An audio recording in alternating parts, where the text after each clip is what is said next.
प्रभु यीशु मसीह के नाम में आप सबको जय मसीह की। आज अब परमेश्वर के वचन के से हम सीखेंगे पहला कुरिन्थियों उसका 7 अध्याय और 17 पद से लेकर 24 पद तक मैं आपके लिए पढ़ूंगा। यहाँ लिखा है परमेश्वर के वचन में, जैसा प्रभु ने हर एक को बांटा है और जैसा परमेश्वर ने हर एक को बुलाया है वैसे ही चले। जो खतना रहित किया हुआ बुलाया है गया हो वह खतना रहित बना रहे, और जो खतना रहित बुलाया गया हो वह खतना ना कराए। ना खतना कुछ है और ना खतना रहित, परंतु परमेश्वर की आज्ञा मानना ही सब कुछ है। हर एक जन जिस दशा में बुलाया गया हो उसी दशा में रहे। यदि तू दास की दशा में बुलाया गया हो तो चिंता ना कर, परंतु यदि तू स्वतंत्र हो सके तो ऐसा ही काम कर, क्योंकि जो दास की दशा में बुलाया गया, दास की दशा में प्रभु ने बुलाया है, वह प्रभु को स्वतंत्र किया हुआ है। वैसे ही जो स्वतंत्रता की दशा में बुलाया गया है वह मसीह का दास है।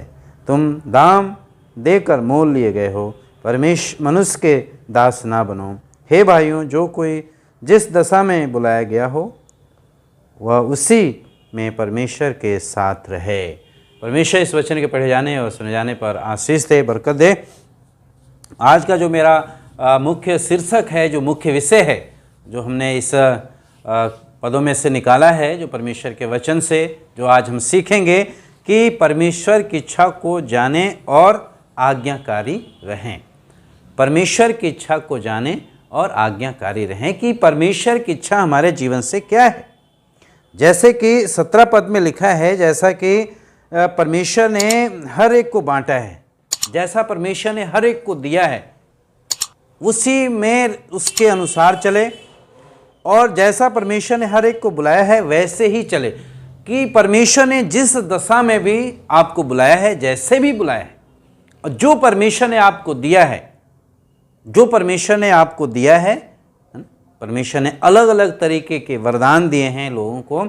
किसी को विश्वास करने का वरदान है, किसी को सेवा करने का वरदान है, किसी को अतिथि सत्कार करने का वरदान है, किसी को प्रार्थना करने का वरदान है, किसी को आराधना में लीड करने का वरदान है। तो परमेश्वर ने अलग अलग वरदान दिए, किसी को हीलिंग करने का, भविष्यवाणी करने का, अलग अलग। तो जिस लिखा है परमेश्वर का वचन कहता है, जैसा प्रभु ने बांटा है और जैसे प्रभु ने बुलाया है उसके योग्य चलें, उसके योग्य चलें, परमेश्वर के योग्य चलें, है ना। परमेश्वर की योग्य, बहुत अच्छी बात कहते हैं। ना खतना है और ना खतना रहित कुछ है।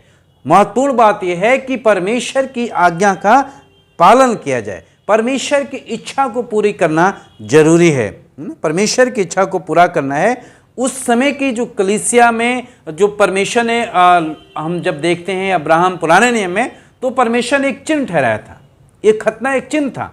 लेकिन जब यीशु मसीह आए तो उसकी ज़रूरत नहीं है, उसकी ज़रूरत नहीं है। उसकी क्या लिखा है, जब प्रभु यीशु मसीह आ गए हैं तो ज़रूरी ये है कि परमेश्वर की इच्छा पूरी करना जरूरी है। ना तो खतना वाला कुछ है, ना खतना रहित, लेकिन मसीह में हमें परमेश्वर की इच्छा को पूरा क्या करना है, पूरा करना है, उसकी मर्जी को पूरा करना है।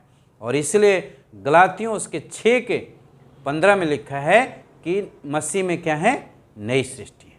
मसीह में नई सृष्टि हो तो हमें नया बनना है। नया कैसे बनेंगे कि प्रभु ने हमें चुना है, परमेश्वर ने हमें बुलाया है, और परमेश्वर ने हमें जो बांटा है उसके अनुसार हमें चलने की जरूरत है। उसकी आज्ञा का पालन करना बहुत जरूरी है। जैसे कि 18 पद के लास्ट भाग में जब हम देखते हैं, वहां लिखा है, परंतु परमेश्वर की आज्ञा को मानना ही सब कुछ है। परमेश्वर की आज्ञा मानना ही सब कुछ है। और आज बहुत जरूरी है कि हम परमेश्वर की आज्ञाओं को मानें। हम आज परमेश्वर की इच्छा को पूरा करें, उसकी मर्जी को पूरा करें। जिस दशा में भी परमेश्वर ने हमें और आपको बुलाया है, हम उसकी इच्छा पूरी करें। हम अपने बनाने वाले, अपने कर्ता, अपने प्रभु यीशु मसीह की, जिसने हमारे और आपके लिए अपने प्राण दे दिए, अपना लहू बहा दिया, हमें आज उसकी इच्छा को पूरा करना है। प्रियो, आज हमें अपने जीवनों को जांचना है। आज हमें अपने जीवनों को देखना है, क्या हम परमेश्वर की इच्छा को पूरा कर रहे हैं? क्या हम आज्ञाकारी हैं? क्या हम आज्ञाकारी हैं? आज्ञाकारी जीवन जी रहे हैं, आज्ञा का पालन कर रहे हैं, बहुत जरूरी। जिस दशा में भी प्रभु ने बुलाया आपको, जो प्रभु ने आपको दिया है उसमें आनंदित हो, ना कि आप शिकायत करें। हमें शिकायत नहीं करना है, बल्कि हमें उसमें क्या आना है, और बढ़ने की ज़रूरत है, और हमें उसमें बढ़ने की ज़रूरत है। जो प्रभु ने हमें दिया है उसमें हमें बढ़ना है, परंतु ये जान लेना चाहिए कि परमेश्वर की इच्छा सर्वोत्तम है। जो परमेश्वर ने हमें बांटा है, जो दिया है, हमें शिकायत नहीं करना है, बल्कि ये जानना है कि परमेश्वर की इच्छा जो है सर्वोत्तम है। उसकी इच्छा पूरा करना पहले हमारा आपका फर्ज है कि हम परमेश्वर की इच्छा को पूरा करें, अपने प्रभु परमेश्वर की इच्छा को पूरा करें।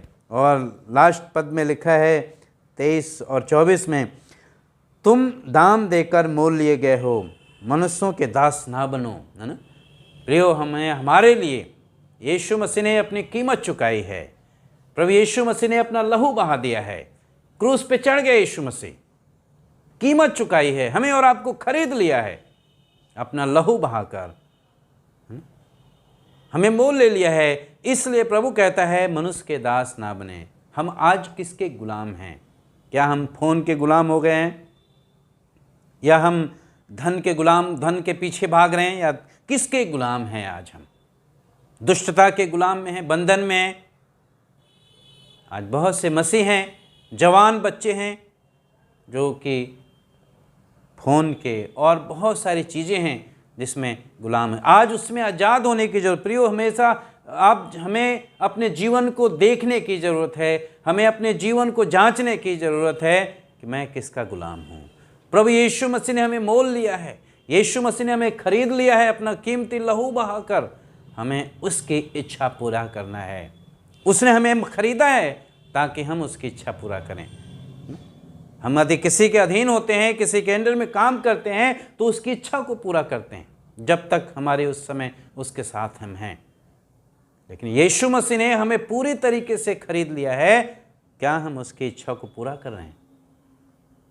वो प्रभु है जो हमसे बहुत प्रेम करता है, हमें खरीद लिया है, फिर भी वो हमें गुलाम की तरह नहीं व्यवहार करता है। वो हमारे साथ बेटा बेटी की तरह व्यवहार करता है, एक मित्र की तरह व्यवहार करता है वो। और वो कहता है कि मनुष्य के गुलाम मत बनो, प्रभु के। आज हमें अपने जीवन को देखने की ज़रूरत है कि आज हम किसके गुलाम हैं। क्या हम परमेश्वर की इच्छा को पूरा कर रहे हैं, जिसने हमें खरीदा है, जिसने हमें मोल लिया है, ताकि हम अपने देह के द्वारा परमेश्वर की महिमा करें। 1 कुरिन्थियों 6:20 में लिखा है, क्योंकि दाम देकर मोल लिए गए हो, इसलिए अपने देह के द्वारा परमेश्वर की महिमा करो। दाम देकर मोल लिए गए हैं, इसलिए परमेश्वर की महिमा कर, अपने देह के द्वारा, अपने चरित्र के द्वारा, अपने व्यवहार के द्वारा, अपने कार्य के द्वारा हम अपने प्रभु परमेश्वर को महिमा दें। आप मोल लिए गए हैं, आप परमेश्वर को प्रसन्न करें। उसकी इच्छा को जब हम पूरी करेंगे, उसकी इच्छा को के अनुसार चलेंगे, और उसकी इच्छा है कि हम हर दिन परमेश्वर के साथ समय बिताएं, परमेश्वर के वचन का अध्ययन करें, धन्यवादी जीवन बने, आज्ञाकारी बने, और अपना क्रूस उठाएं और प्रभु के साथ चलें। उसकी इच्छा को पूरा करें, उसकी इच्छा को पूरा करें।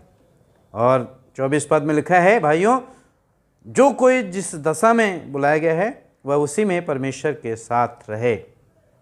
Praise the Lord. जिस दशा में भी आप हैं, जिस परिस्थिति में भी हैं, परमेश्वर आपसे प्रेम करता है। परमेश्वर के साथ रहें, परमेश्वर पे भरोसा रखें, पूरी तरीके से उसके ऊपर निर्भर रहें, उसकी निकटता में रहें, उसकी मौजूदगी में रहें, प्रभु की मौजूदगी में रहें। क्या हम उसके निकटता में हैं? क्या हम उसकी मौजूदगी में हैं? महसूस करते हैं अपने जीवन में, प्रार्थना में, हर समय क्या हम उसके निकट हैं, उसकी निकटता में चल रहे हैं? शिकायत ना करें, सर्वोत्तम परमेश्वर की इच्छा को पूरा करें। जो परमेश्वर ने आपको बांटा है उसमें विश्वास योग्य रहें और उसमें बढ़ें और उसकी इच्छा को पूरा करें, क्योंकि उसने हमें खरीदा है अपना लहू बहाकर, ताकि हम उसकी इच्छा को पूरा करें, हम उसकी आज्ञाओं का पालन करें, ना कि हम अपनी मर्जी, अपनी इच्छा के अनुसार जीवन जिएं, अपनी इच्छा के अनुसार जिएं। परमेश्वर आप सबको आशीष दें। God bless you.